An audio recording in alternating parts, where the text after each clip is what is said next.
With any new content or updates of note still at least a month away, those still in the Battlefield 2042 community kind of just take whatever we can get at this point. And luckily, there has been a tiny trickle of good news for the game as of this week. The first being the first weekly mission reward that actually has caught my interest and incentivized me to complete it. The super epic Veiled Threat headgear for Rao is, outside of Dozer, probably my favorite piece of cosmetic gear in the entire game, and it's probably just because it's straight out of Battlefield 4, but at least it covers the damn specialist's face, and credit where credit's due, I think it looks really good. While this isn't something to shout from the rooftops, I don't think it's going to cause a resurgence, and it just kind of continues to reinforce the specialist system. I have to give them some props for the bare minimum of including a military-style cosmetic in the game. If every specialist at launch had similar aesthetics, cosmetics, and uniforms, I think that would have made a big difference in the perception of these characters for the player base. It's still not the classic class system that we desperately need, but it would have been a market improvement. Second, there was a Twitter update by the official Battlefield channel that also made me happy with the announcement of 2 rotating but permanent additions to the featured modes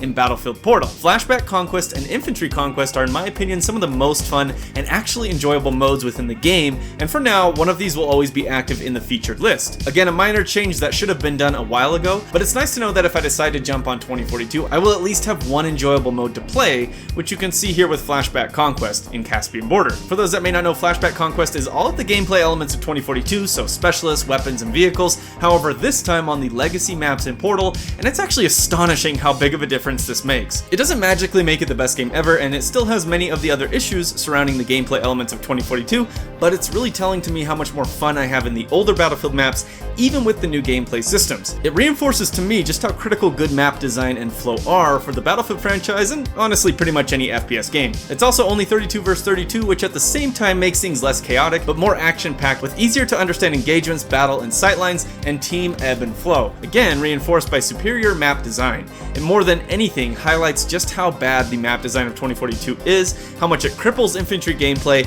and just ruins overall enjoyment. Speaking of infantry gameplay, the other mode in rotation, Infantry Conquest, is also quite fun and is basically what it sounds like. It limits vehicles to transports only, with even the MAV removed now, bringing the action and focus to infantry on infantry combat. Again, it's not perfect, but at least I'm not scrambling desperately for non-existent cover, dodging endless waves of bolties, tanks, and helicopters. I'm primarily an infantry player and always have been, but I have never before despised vehicles in any Battlefield title as much as I hate the ones in 2042, with maybe an exception for those ace pilots in Battlefield 2 and 4 that have spent so much time in their jets and helicopters that grass and sunshine are but distant memories. With most vehicles removed, infantry gameplay is much more viable and fun, even on the Battlefield 2042 maps. Again, we can't get too excited about these. I think it's some positive changes for the game, and it will be interesting to see how DICE tries to gain and sustain any kind of momentum as we near Season 1.